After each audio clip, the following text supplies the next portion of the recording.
You know, honey, we had an agreement with the kids that whenever there would be social events at the house, that everyone would clean, and that would be like the first thing that happened. So whatever people were there, they would clean, the kids would clean, and so on and so forth. And this weekend, you know, their birthday party was there, and it wasn't cleaned up that night. It wasn't cleaned the next day. And even when I brought it to everyone's attention, it wasn't clean again. And it's kind of frustrating for me because I don't understand. It's just we've been down the road, we've discussed it, we agreed what we were going to do, and it doesn't seem like there's any enforcement around it or any not a high enough accountability for the kids to actually do what they said they were going to do. So, you know, how I'm left feeling is very just kind of disrespected, and that nobody really cares. And so I find myself vacuuming, cleaning, saying it's okay, and for me it's really not okay, but I don't know what else to do about it. Okay. Okay, so what I hear you say is that we had an agreement that when the kids had their friends over and had parties or get-togethers, that it would be their responsibility to clean up afterwards and do their part, and it was an agreement that we all had. And this past weekend, they had the surprise birthday party, and you are frustrated that the next day that it wasn't really cleaned up. I mean, they made an attempt, but they didn't really clean it up. Or that night. Or that night, right. So you're frustrated by the fact that they didn't really keep their word and do the cleanup that was expected. And there was no accountability, kind of. There was no, I forgot the word you used, not punishment, but not a reprimanding of it, and you're just left frustrated and disrespected because we all had this agreement and they didn't live up to their end of it. So, you know, I just hear you say that you're really frustrated. Yeah. And you really just feel disrespected because, you know, you're not expecting anything more than what was agreed upon. But there was more that I didn't share, is that I'm frustrated with you also because I haven't heard you really try to make them do what they said they were going to do. So part of my frustrations with you also is not having them actually do it and tell them they need to do it. So I didn't share that. Okay. So you're also frustrated with me because you don't feel like that I enforced it, that I did anything about it afterwards when they didn't do what they said they were going to do. Yeah. And you also said that you were the one left cleaning it up afterwards, later in the weekend, that it became your responsibility. And so I did hear you say that you were left to do the work, and you're upset with me also because I didn't address it with them. So yeah. What you've seen, right? That I didn't address it with them and talk to them about their responsibility level, and even, you know, again, have some kind of impact about it, you know, some kind of, you know, impact on their end, that they were left with them not being able to, if they couldn't be responsible, maybe they shouldn't have functions at the house. So you would like some kind of follow through. Yeah. And you don't see that I did anything like that? It didn't seem that way. Okay. Okay. Okay. Thank you for listening. Okay.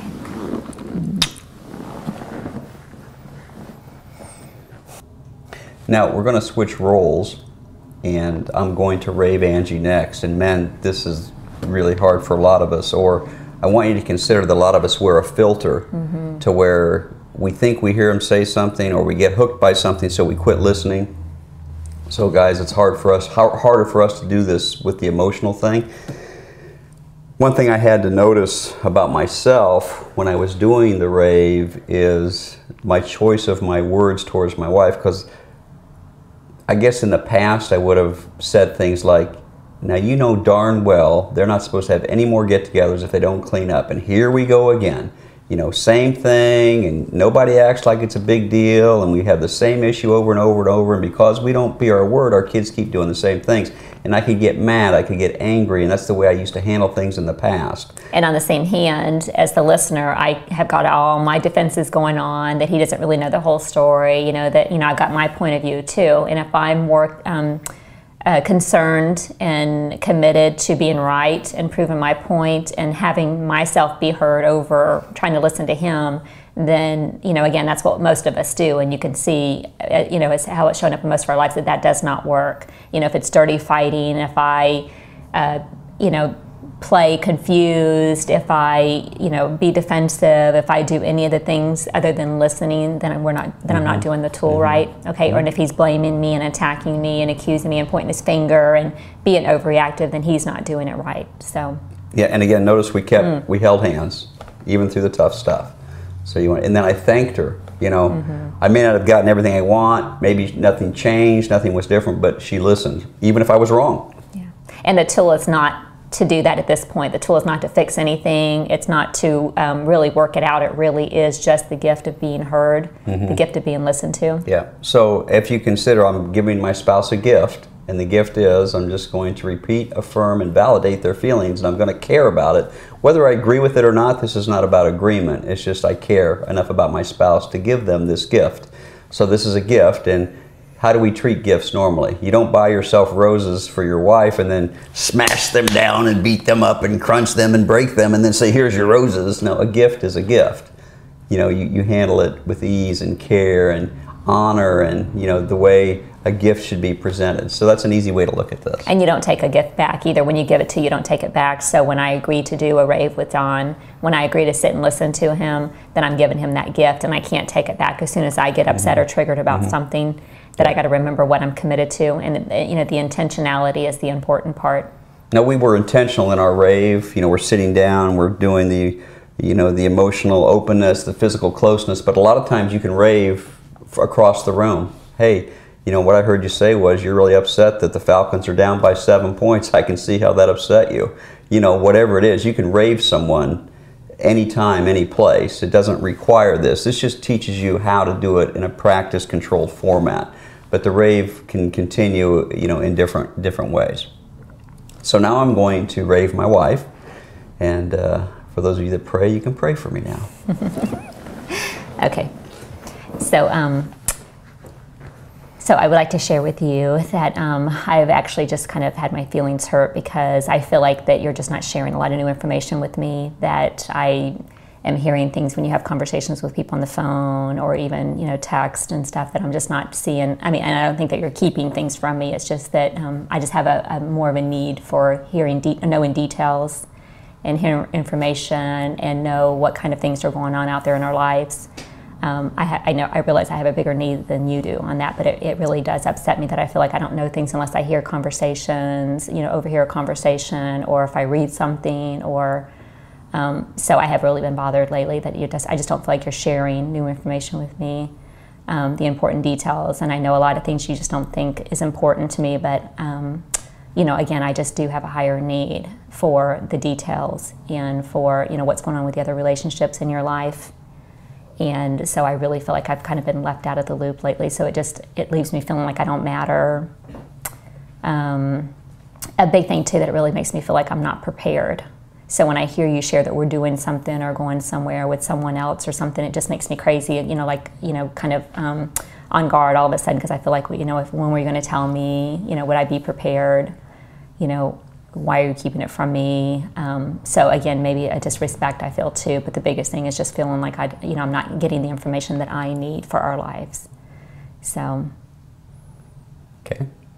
So, what I heard you say was that lately you have felt like your feelings have been hurt because you haven't been receiving new information from me that you would like to get, and even though I don't sometimes pay attention to details, you do, and that they're affecting you being prepared and knowing things that you would like to know, and you're finding them out through conversations that aren't directed at you, and that hurts your feelings and you feel disrespected. But most importantly is you really don't feel prepared, and because some things would require you to be prepared for whatever that information was. And this seems to have been happening a lot more lately. Yeah. And I'm not saying, you know, like I don't want to be an eavesdropper, but I'm just saying that's the only way I do hear things sometimes is if I'm walking through the kitchen and I hear you on the phone with someone else or something. And so I just feel like I'm not having the information I need to be prepared, you know, for whatever it is. So again, I kind of feel bad that I'm just kind of like listening to your conversations and maybe thinking that eventually you're going to share that with me, and then you never do. And then I, you know, again, I just kind of hold it against you, and I'm, you know, I'm just hurt by that. I'm just hurt by that you don't, you know, want to share it with me. So you're hurt that you think I don't want to share it with you. Yeah. And that when you hear it in conversations or I'm on the phone with someone or whatever, that that bothers you, and it offends you when you're holding it against me. Yeah. Okay. Yeah. Thank you for listening. Now, I don't know if you can see this in the camera, but my feathers were way up here just a minute ago. And that's what happens. We get hooked, right? Like, I could have pulled away real easy just then because I have this wound about myself that if I get accused of something that I haven't done or think that I haven't done, I get greatly offended by that. And so I have to be mature enough and I have to care enough about my wife to sit here and listen to her, even though I may not agree, even though I may not see it her way, even though the words that she said may not have truth according to me. I have to care that's how it is for her. So, you know, I could give you my list of all the reasons why I do that, but I'm not going to do that for you, okay? But we all have those, right? But what I want you to make you aware of is this. This is why this is so important. Because we used to have things like this. We'd have conversations somewhat like this, and she'd repeat back to me, maybe with a louder tone, and I'd be pull away, and there would be no physical contact, there would be no emotionally open, there was no commitment, there was no intentionality for me to actually listen to her.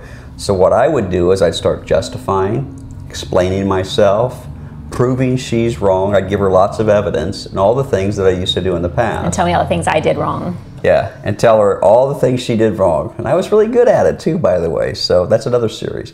But I really want to let you know, like, this makes a difference.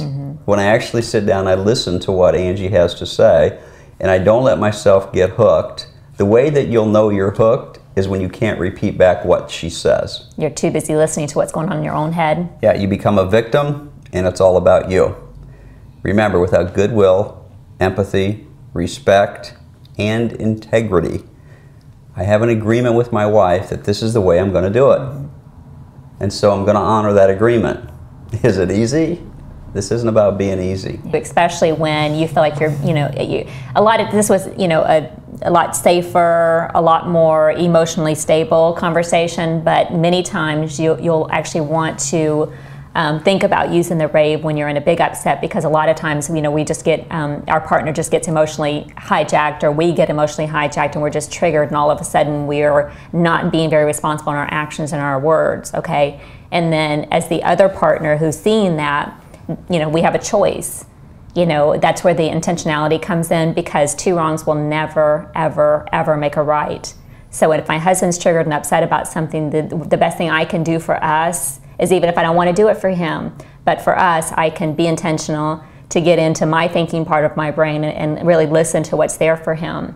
You know, I know enough about him now to know that he's not really just, you know, trying to be a bad guy, that he really is hurt by something. And so that I really can start listening with empathy and, you know, giving him that gift of being heard. But that, you know, it's what it takes most of the time. That most of the time it's not two people sitting here calmly trying to share their feelings and they're upset. It is someone that really is emotionally upset, emotionally hooked and triggered at the time. And so the other person needs to say, hey, you know, this, I can understand this is how you're feeling.